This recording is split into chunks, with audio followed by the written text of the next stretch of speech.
Janjian berkali-kali baru kali ini ketemu. Iya, jadi kegiatannya nih. Aduh, alhamdulillah ini lagi banyak banget kegiatan. Kantor sibuk, kegiatan lain sibuk. Alhamdulillah jadi bisa ketemu. Yaudah kita di dalam aja yuk. Ya, biar lebih asik ya.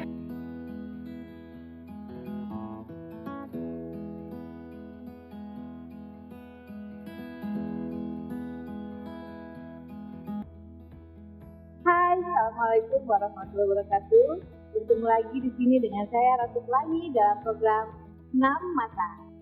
Baik, kali ini saya ditemani oleh Teh Elisa, seorang perempuan yang cantik jelita dengan segudang prestasi, dengan banyak kegiatan.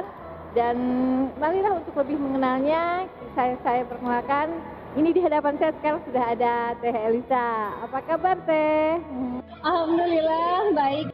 Nih, sekarang ini Teh Elisa kan bertugas di kepolisian, di Polda. Selain sebagai ASN, apa aja sih kegiatan lain? Barangkali boleh cerita. Saya sebagai ASN di kedokteran Polda Jabar. Selain sebagai ASN, saya juga aktif di kegiatan di luar layar lebar, TV, iklan. Saya juga kebetulan hobi mendesainer ya, jadi saya juga kadang sebagai desainer juga. Kita mendesain baju-baju, nanti kita peragakan lewat model-model profesional Bandung. Ya, kita lagi ditraktir nih sama Teh Elisa hari ini. Makasih Teh. Oke, kembali lagi ke ini ya, ke pertanyaan. Tadi ada di benak saya, Teteh itu kan cantik, kemudian juga energik. Nah, sejak kapan sih menggeluti menggeluti dunia peran sebagai pemain film? Tepatnya di 2019, cuman dulu juga masih SMA kita sempat juga ikut-ikut gitu. Cuman kan memang kita tidak mendalami seperti sekarang karena memang iseng gitu kan. Sekarang hobi-hobi yang menghasilkan, kenapa tidak gitu. Jadi saya mulai belajar acting, sekolah acting dipraktekkan langsung dengan main film, FTV dan lain-lain. Itu kan lebih lebih enak gitu, lebih mengena gitu kan gitu.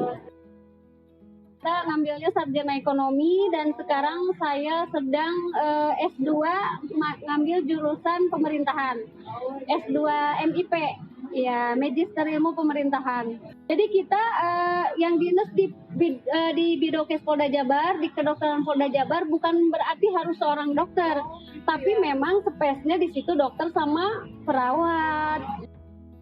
Tapi Teh Elisa mah di ekonominya ya, dari Fakultas Ekonomi, sebagai ekonomnya di situ gitu. Mantap. Sekarang sedang ambil S2 MIP. S2 itu gimana sih? Udah lagi ambil S2 sebagai ASN, kemudian main film, kemudian juga desainer. Itu gimana cara membagi waktunya? Kita sebetulnya memang bingung kadang dan sedikit sedikit aduh ini gimana sih, pada saat kita bentrok kuliah juga, kegiatan syuting juga, dinas juga, tapi kita udah berusaha bagaimana sih semuanya kepegang dalam waktu bersamaan. Kita dulukan dulu mana sih yang harus didulukan. Kalau memang kuliah lebih penting ya saya kuliah dulu. Kalau kuliahnya bisa sambil syuting, saya kerjakan kuliah sambil syuting. Kalau misalkan kita syutingnya bisa nanti, ya saya dinas dulu. Bagaimanapun dinas itu yang utama bagi kami. Karena kami kan sebagai ASN, apalagi di kedokteran, berhubungan dengan pasien yang harus kita layani, otomatis kita bagaimana caranya kita mengutamakan dinas dulu. Betul. Ya.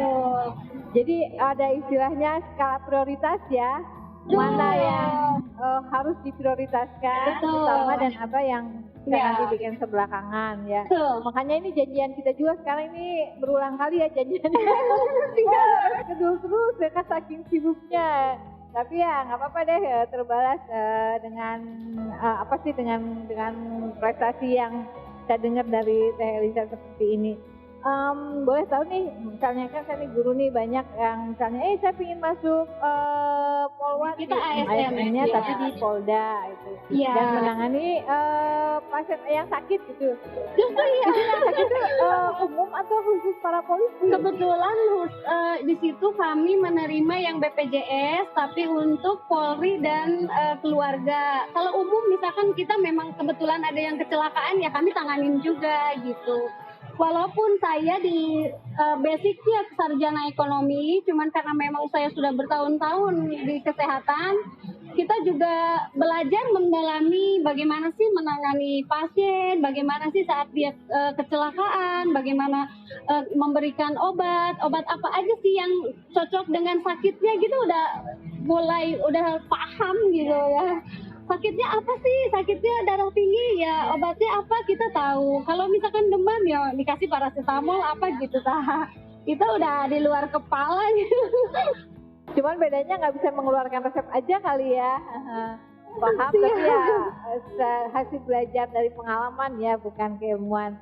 Nah, ada yang menarik nih dari apa sih dari status di WA-nya Teh Elisa yang di situ bilang katanya bahwa Teh Elisa itu adalah seorang perempuan yang apa tadi yang kuat, tangguh, Bagai batu karang di lautan gitu. walaupun diterbang 1000 badai tetap tegar. Walaupun diterjang ombak badai gitu. Itu kita sebagai wanita tetap kuat dan tangguh. Karena memang sebagai seorang yang ASN yang bekerja di kepolisian yang membuat kita harus seperti itu, atau ada banyak kehidupan Teh Elisa yang membuat harus seperti itu? Kebetulan kita mungkin namanya hidup tidak jauh-jauh ya teman-teman dari masalah, dari segala macam. Apa sih yang membuat kita hidup tuh ngerasa aduh ya Tuhan kenapa sih begini amat hidup buat gitu. Jadi iya betul gitu. Kita sebagai perempuan yang aktif di luaran, sebagai ASN juga banyak sekali tantangan yang harus kita hadapi sebagai perempuan yang memang harus menunjukkan saya itu punya tekad kuat. Walaupun saya perempuan, saya tidak akan pernah kalah dari laki-laki. Saya punya keteguhan untuk menjalani hidup saya. Yang penting di jalur yang benar, di jalur yang lurus, tidak merugikan orang lain. Tapi pada saat kita melakukan itu banyak tantangan. Jadi saat kita sebagai PNS, kita juga kegiatan di luar aktif, tidak semua orang menyukai kita. Banyak orang-orang yang memang bikin kita drop, nyinyir lah, fitnah lah, apa itu yang membuat kita dan keluarga hampir amburadul gitu. Dan justru itu terjadi bukan dari diri saya, dari orang lain yang fitnahan karena tidak suka dengan kita, keberhasilan kita, kekuatan kita, ketangguhan kita. Mereka itu merasa tidak suka, jadi sebagian itu nggak suka gitu. Bagaimana caranya? Kita ini drop, kita ini putus harapan, kita ini kecewa gitu. Belum lagi kita masalah keluarga, masalah dengan teman, masalah dengan saudara, masalah dengan pekerjaan yang tidak selesai-selesai, masalah keinginan gitu. Saya ada keinginan untuk mencalonkan diri sebagai Bupati Garut. Itu tantangan berat buat saya sebagai perempuan. Saya ingin membuktikan ke semua orang bahwa saya walaupun badan kecil gitu, tapi saya tidak mau kalah dengan laki-laki. Saya punya keteguhan, punya keinginan yang memang harus saya wujudkan. Saya ingin jadi bupati, jadi seorang bupati yang memang mewakili sosok perempuan yang tangguh gitu. Jadi kita tidak hanya cuma ingin aja jadi bupati gitu. Kita ada tujuan yang ingin kita capai dengan keinginan itu. Sejak kapan tuh? Akan atau ingin tuh? Ingin, jadi ke depan kita Insya tidak Allah, mudah-mudahan jadi ada jalan. Masya Allah. Apa itu nanti suami nggak apa sih nggak rewel gitu? Ini masih udah sibuk masih aja cari kesibukan gitu, gimana tuh? Alhamdulillah sih keluarga semua mendukung, suami juga mendukung. Silakan selagi itu dalam hal kebaikan, tidak mencoreng nama baik instansi Polri, tidak mencoreng nama baik keluarga, dan tidak mencoreng nama baik diri saya sendiri. Jadi keluarga justru mendukung. Silakan kamu berperan sebagai yang kamu mau.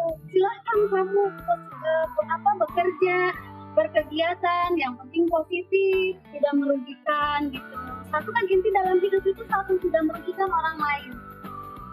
Iya. Itu berangkat dari pas jam berapa dan pulang jam berapa biasanya? Kadang kita jam 5 sudah berangkat. Jam 5 subuh kita dinas, kita apel, pulang sore kita masih tetap berkegiatan. Sabtu Minggu kita tidak ada juga hal-hal. Tidak ada saya biarkan waktu sekecil apapun untuk kita berleha-leha. Saya setiap ada waktu, setiap saat untuk belajar. Ya, saya bisa belajar bahasa Inggris. Saya kuliah, gitu. Saya kuliah dari hari Jumat, Sabtu, kadang Senin juga ada gitu. Kebetulan saya ngambil kuliah S2-nya 2 ya, MIP sama MM. Aduh, itu waktu sih mungkin bisa diatur, tapi itu otak apa nggak ngeheng?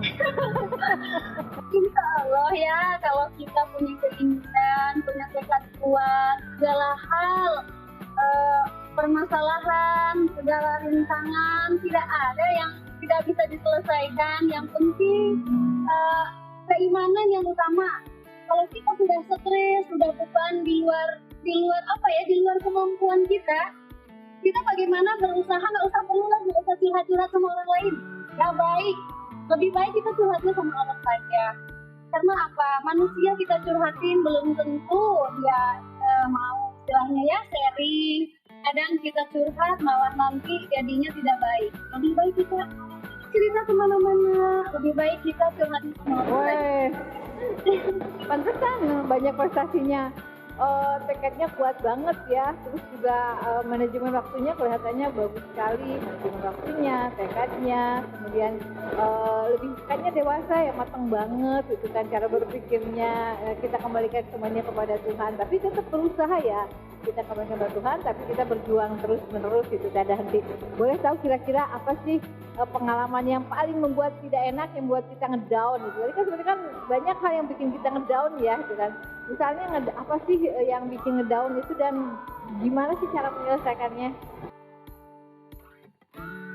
Hal yang bikin kita ngedown itu apa ya coba? Saya itu senang banget ngebantu orang yang memang membutuhkan. Siapapun saya bantu, walaupun itu sebenarnya bantuan kita ini membahayakan buat diri kita sendiri. Saya kalau sudah ada orang yang meminta tolong ke saya, minta bantuan apapun, istilahnya nyawa pun saya ikhlas, ridho.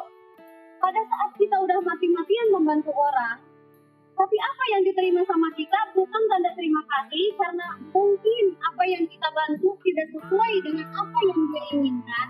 Timbullah kekecewaan yang luar biasa dan akhirnya menimbulkan ancaman ke diri saya, ancaman baik secara moral maupun material, dan ancaman secara untuk kedinasan. Misal orang dengan membantu apa yang saya membahayakan saya, mereka lapor dan saya pasti bisa istilahnya sayanya kena lah gitu. Tapi saya hadapin aja, kan apa? Saya pada saat sudah suntuk, saya udah mau ngedrop dan hilang semangat, sudah putus asa. Kita cuma bisanya ya, kita ini manusia, yang memohon sama siapa sih? Ya sama Allah lagi. Manusia tidak ada yang bisa menolong kita, hanya Allah yang bisa menolong kita. Jadi saya selama ini kalau mau istilahnya stres, saya istighfar aja. Iya, banyak betul-betul muntang teh ka pangeran ya gitu, betul gitu kan. Jadi karena kalau kita berharap pada manusia, berharap manusia memahami, belum tentu mereka paham ya. Nah, katanya kan ingin jadi bupati tadi ya. Tapi kan kalau jadi ASN apa boleh? Kan katanya nggak boleh kalau jadi ASN itu untuk jadi bergelut di politik ya. Gimana tuh? Itu kan berpilihan atau gimana? Ya, mungkin kalau kita memang dalam hidup segala macam halnya kita harus selalu memilih ya. Harus selalu memilih mana sih yang memang kita mau gitu. Kita sebagai ASN nggak boleh kan dua-dua gitu. Paling kita ya bagaimana caranya kalau kita sudah tekadnya ke situ ya, kalau harus mengundurkan diri saya lebih baik mengundurkan diri demi meraih cita-cita. Itu semuanya ada baik buruknya sih semuanya. Cuman kita harus dari awal harus teguh, harus mau kemana sih kita ini, mau bagaimana kita ini, ya kita yang menentukan. Baik buruk hasilnya bagaimana kita juga yang nanti merasakan. Jadi ya saya sih begitu, intinya hidup tuh keteguhan, terus keikhlasan, sama memang kalau niat baik kenapa kita tidak wujudkan niat baik itu dengan berbagai cara asal tidak merugikan orang lain. Intinya tidak merugikan orang lain ya. Tapi berarti kan harus hitung-hitungan tetap ya, bahwa jangan sampai kita sudah melepaskan ASN kita tapi kemudian akhirnya juntai. Saya keluarga asli Garut, orang tua Garut. Kita pengen adalah sosok perempuan yang memang memimpin di Jawa Barat, mungkin sudah banyak ya di tempat lain. Cuman kita pengen membuktikan ada juga nih sosok perempuan yang bisa memimpin dengan baik, merubah tatanan yang sudah ada menjadi lebih bagus gitu kan. Jadi kita bagaimana caranya pengen sekali gitu mewujudkan itu dengan berbagai cara yang penting baik dari tadi juga kan. Bagaimana caranya kita dari sekarang kita udah mulai bagaimana sih kita ke depannya, apakah saya sanggup, apakah tidak. Terus kita juga sudah mulai memikirkan bagaimana caranya apabila kita sudah keluar nih capek-capek dari PNS, calon bupati gagal. Kita sudah ada planning ke depan harus bagaimana sih saya tetap bertahan hidup. Makanya pada saat santai saya berusaha bagaimana caranya hari-hari luang, waktu-waktu luang diisilah dengan hal-hal yang bermanfaat, menambah ilmu. Misal kita acting ya pelatihan acting, kita pengen bahasa Inggris ya kursus bahasa Inggris, kita pengen nyanyi, belajar segala macam ilmu kan kita bisa gali, kita bisa pelajari. Ya makanya saya kenapa terjun lah istilahnya ngambil S2-nya di MIP. Saya kesampingkan dulu MM-nya, saya fokus dulu di MIP gitu. Nanti MIP selesai berjalan lah MM-nya. Aduh, saya merinding nih, luar biasa. Catat ya, ini perempuan hebat yang bercita-cita ingin memberikan ingin jadi seorang yang perempuan yang bisa memberikan arti di daerahnya ya, di daerah di Garut. Selama ini di Indonesia mungkin banyak perempuan-perempuan lain yang bisa memberi warna, dan Teh Elisa ingin memberikan warna tersendiri di Garut. Catat ya, tolong didukung, dicatat. Dan nanti kalau milih nih teman-teman Garut, kebetulan teman saya ada banyak Garut, ini tolong pilih Teh Elisa. belum sudah mulai. Tapi melihat planningnya, melihat niatnya, kemudian perjuangannya, konsep-konsep hidupnya sih saya sepertinya insya Allah sih optimis ya Teh Elisa bisa maju terus, berkembang terus dan meraih cita-citanya. Dan juga Teh Elisa ini keren ya, sudah punya planning walaupun belum mencalonkan tapi sudah tahu harus bagaimana. Nah, perempuan Indonesia juga harus seperti itu. Jadi tidak harus di rumah aja ya, perempuan itu harus tangguh, harus teguh, harus punya prestasi, dan utamanya berpendidikan ya, itu kan. Walaupun mungkin nggak harus master seperti Teh Elisa, karena tidak semua orang bisa langsung jadi master ya. Lagi Teh Elisa masternya 2, wah ini benar-benar banyak banget ininya, prestasinya. Udah ASN, kemudian masternya sekolahnya 2, kemudian juga di dunia modeling, di dunia film, dan akan merambah dunia politik yang itu pasti jauh lebih sulit ya ketimbang jadi artis ya. Jadi artis mungkin resikonya nggak besar ya, paling mungkin diomongin orang. Pernah tuh diomongin orang tuh disebelin orang gimana? Pernah nggak? Kita ya bukan pernah lagi, jadi kebanyakan kita terjun di dunia entertain ini banyak apa ya, banyak cemoohan, banyak fitnahan, karena kita sebagai perempuan yang sudah berkeluarga, jadi orang menganggapnya kita pulang malam ini melayap kemana, padahal tidak tahu kegiatan kita ini positif, kita sudah izin keluarga, sudah izin dinas, sudah izin anak, termasuk sudah selalu izin orang tua. Walaupun saya sudah punya anak, saya tetap mau kemana-mana izin orang tua, walaupun cuma lewat telepon, izin mah kita mau kemana. Kita tidak pernah yang namanya tidak pernah pergi asal pergi aja, apapun kita ada etika, ada attitude, kita izin, kita pamit. Jadi tahu pada saat orang membicarakan kita keburukan, pada saat orang fitnah kita, keluarga sudah membackup. Kemanapun dia selalu bilang, selalu izin. Jadi keluarga tahu apa kegiatan saya di luar.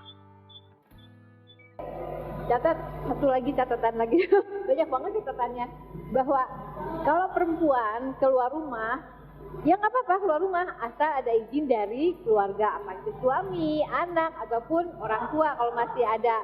Walaupun sebenarnya kalau sudah punya suami ya, orang tua sebenarnya mungkin ya bisa nomor sekian, tapi saya bisa melakukan kepada semuanya untuk membackup, jangan sampai nanti pas di belakang ada kata-kata orang tua nggak ngerti. Tapi karena sudah bilang, jadi apapun yang dikatakan oleh orang lain, keluarga lebih percaya kepada Teh Elisa.